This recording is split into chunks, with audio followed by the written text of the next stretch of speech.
Doctor Mahesh doctor Lohit doctor Saumya बाबूंकर तीन युव डॉक्टर प्रयास रे पारादीप रे केएमएस भली एक अत्याधुनिक हॉस्पिटल रो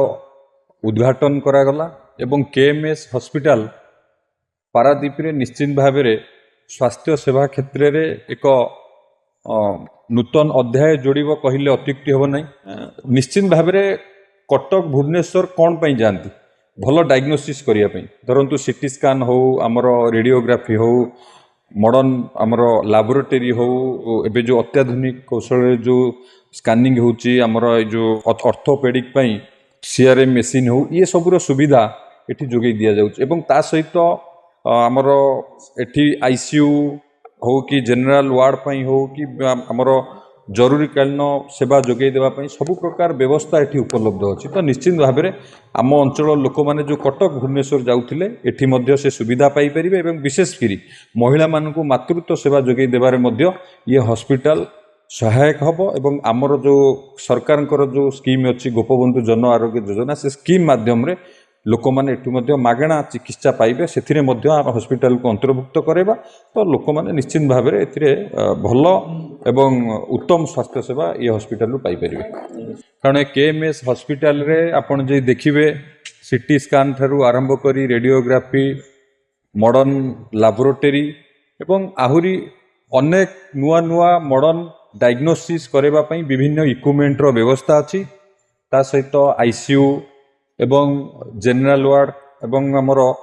कॉर्पोरेट वाला पई स्वतंत्र केबिन ये सबूर बंदोबस्त करा जाइछि। निश्चित भाव में पारादीप रे जो आवश्यक थिला से आवश्यक को स्वास्थ्य सेवा क्षेत्र में जोगई देवा पई केएमएस हॉस्पिटल निश्चित भाव में एक सहयोगी हब एवं स्वास्थ्य सेवा को आगु को बढ़िया को प्रोत्साहित करिवो। आम सरकार माननीय मुख्यमंत्री जो स्वास्थ्य सेवा जोगई देवा पई तल स्तर जो योजना करथिले गोपबंधु जन आरोग्य योजना से योजना रो सहायता रे केएमएस हॉस्पिटल दी जनक से योजना एवं केएमएस हॉस्पिटल मिलित भाव में निश्चित भाव में आम अंचल लोक मानकु स्वास्थ्य सेवा जोगई देबारे सफल हबो। ये हॉस्पिटल टी आम माँ मान ना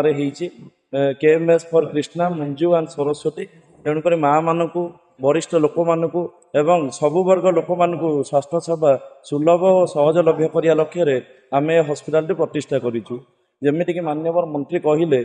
यथाशीघ्र जदि जीजेओआई और एबीपीएमजेओआई योजना हॉस्पिटल कार्यकारी हेले मागणा स्वास्थ्य सेवा पारादीपवासी के जल्दी आम जोगे देबु। हॉस्पिटल थिबा सुविधा गुरिक होउची 32 slice multi dimensional CT advanced ICU care modular OT 24/7 emergency and ICU care एगुड़ा सबू कटक भुवनेश्वर नामी नामी डॉक्टर द्वारा सुबोधरे आपको उपलब्ध मिल पार।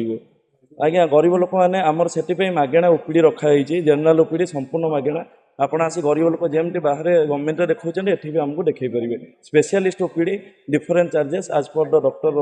ना मागणा जो साधारण ओपीडी संपूर्ण मागणा से